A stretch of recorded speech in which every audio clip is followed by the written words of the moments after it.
mga kamote riders, huwag ganyo sa away. Bakit ginagitgitan ka? Ba, agdan yung sunto kay wag ka ganon.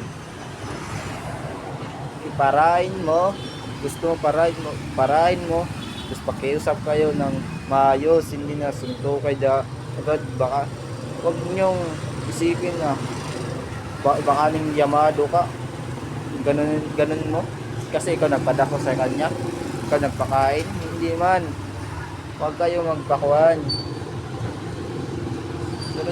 lapag kayo sa batas. Baka giitain nyo. So ayaw.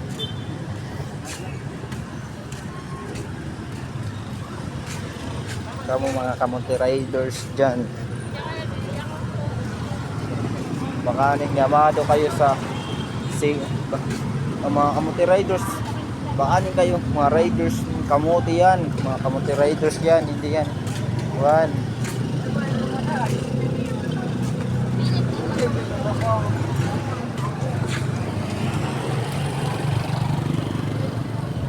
Baka hindi daw kamote, baka isipin nyo, ibabal lang yung kinabuhi ninyo sa isang tao.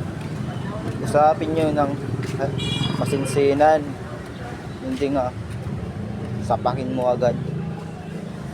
Wag ganon, wag ganon.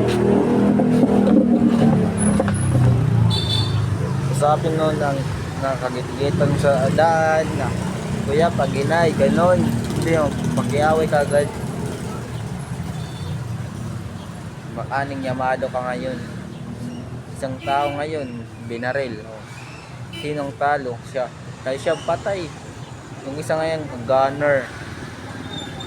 Salamat sa iyo, paki-follow at share naman.